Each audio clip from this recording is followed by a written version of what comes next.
some days just suck. They do. It is what it is.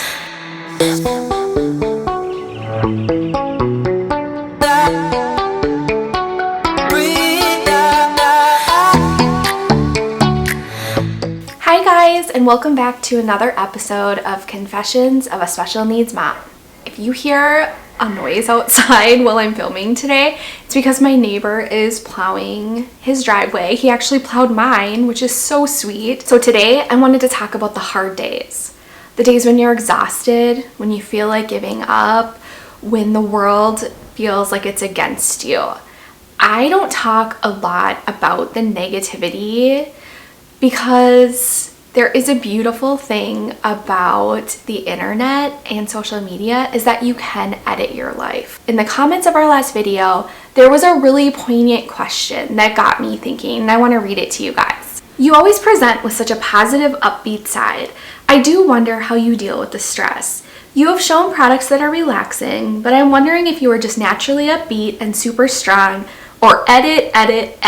And that question really got me thinking, because the reason that I decided to create this confession series is that I wanted to be more open and vulnerable. And it got me thinking that I really do need to share more of my struggles with you guys and how I deal with them, because I am not happy all the time. I am not positive all the time. I have really bad days, just like anybody out there. And the only thing that's maybe different is that I have chosen not to share them for the most part. And I want to share why I have chosen that route. Number one, I have never wanted this to be a place where I come on and just vent and not give you guys any solutions, because that's not really fair to you. You don't come on our channel because you want to take in our negativity from us. You come here because you want to learn about life with a disability and what that's like. And the truth is that there are a lot of struggles in being a mom of a child with a disability. There are days when I am so exhausted that I get up in the morning and I'm already planning when I get to go to bed again. And that is because the weight of my responsibilities sometimes can be so much that I don't know how to cope with them. And I'm just being honest. And then I look at Ruby's face and I get a hug from her and I realize that it's all worth it. And so really, I just want to show you guys that there are more positives than negatives, but I'm not going to say that there's never negatives, because there are negatives to this experience. One of the most challenging parts about being a parent of a child with a disability is that I have to fight for so many things for my child that a lot of people take for granted. So I have to fight to make sure that my child is included in her school with her typical peers. I have to advocate for her to receive the education that she is entitled to receive. I have to schedule meetings regularly to ensure that these rights are met. And I have to take her to tons of doctor's appointments. I have to manage all of these things. And that gets really overwhelming. It really does. And we don't even have it as hard as so many other families.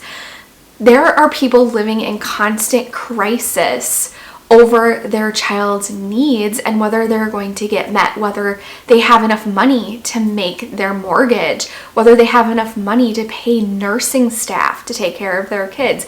Also, using social media as an advocacy tool can be quite overwhelming at times as well, because there are so many things that I want to do, so many causes that I want to fight for, so many things that I want to see happen for the disability community. And at the end of the day, sometimes I feel like I really haven't made any progress, and that in itself can be extremely overwhelming. But at the end of the day, I have chosen to focus on mainly the positive things about our lives, because when I find that when I focus on the positive, I become more positive. I can see more positivity happening in my life as I focus on the good things. And it also makes me more positive as a parent. So I see the ways that Ruby is doing well versus how maybe she's falling behind. And I know this might come as a shock to you guys, but Ruby has bad days too. She has days when she's crabby, when she is really hard to be around. But again, I have chosen not to share those days with you guys because I value Ruby's dignity more than anything. And I always think, would I want this moment about me posted on social media without me knowing the ramifications of that? And so I've just decided that that is a no-go.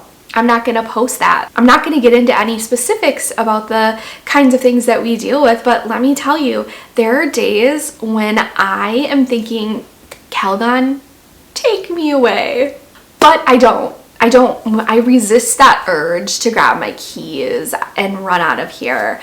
And I'm going to tell you a few things that I do that help me to kind of keep my sanity when I am exhausted, stressed, and need a break. Okay, so the number one thing that I do when I need a break is I ask for one. I have an amazing family who is always there for me. My parents are my biggest resource when I need a break. And my mom actually reaches out and frequently asks me if she can take Ruby for an overnight. But I know she's always there if I need her. And I don't feel guilty for taking that time. I also don't feel guilty for taking vacations without Ruby. We do a lot of vacations with Ruby and my boyfriend's sons.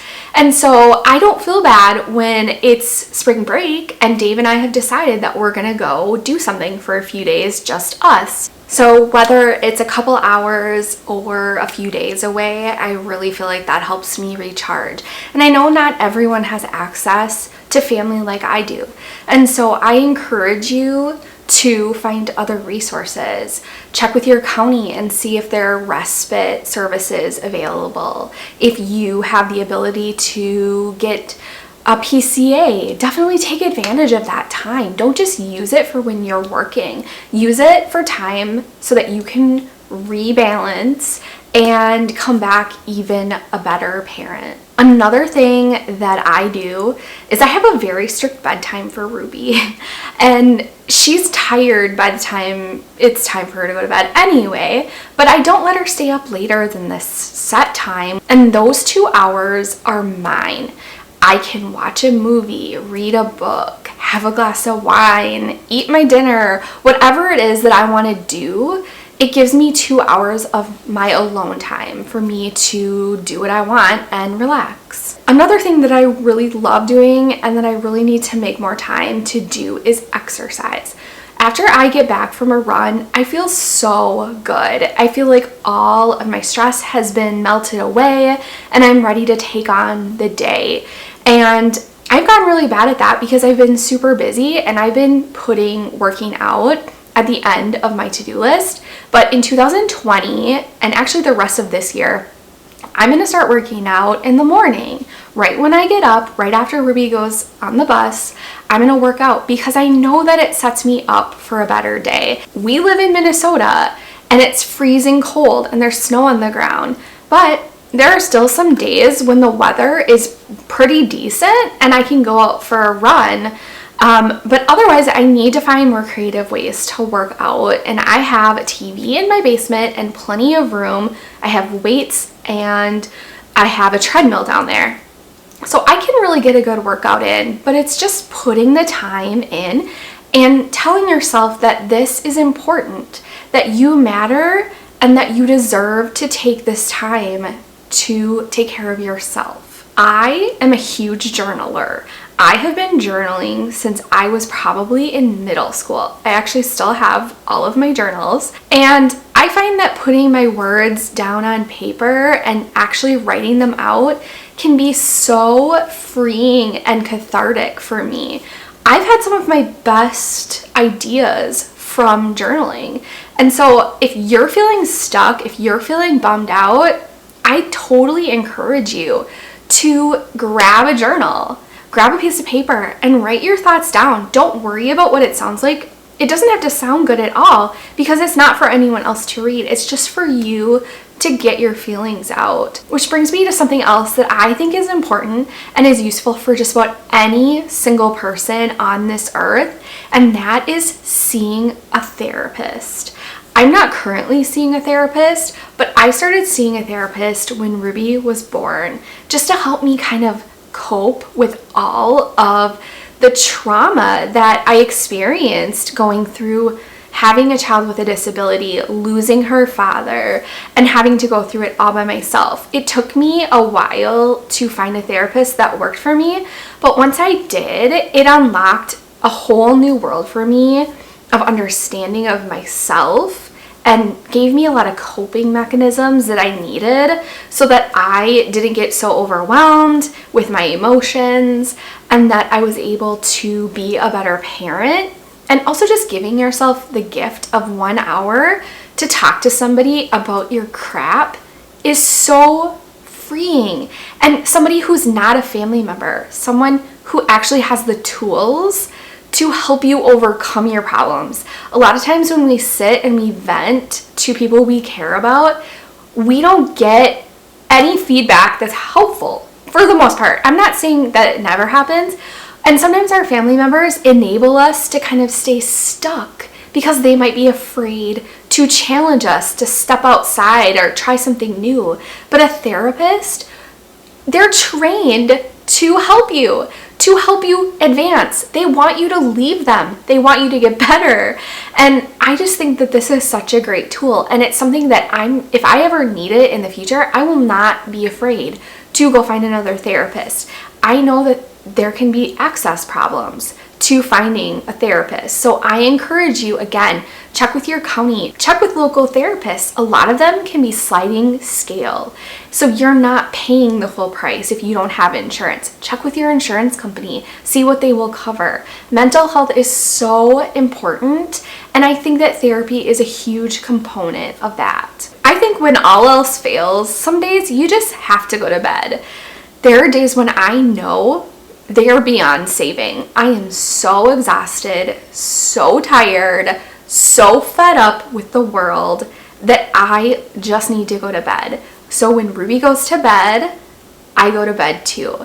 And I feel like I wake up the next day feeling so much better. It's amazing what a good night's sleep can do for you. I just encourage you, if you're having a good day, try to give it back to somebody else. Try to do something nice. Be patient. Try to offer your support to someone who might need it. You just never know whose life you might impact today. Just like today, I was thinking I had to go outside and shovel my driveway, and I was dreading it. And then just before I made this video, my next door neighbor plowed my driveway with his snowplow. I can't even tell you how good that made me feel, and he'll probably never understand that his 2 minutes just changed my whole day.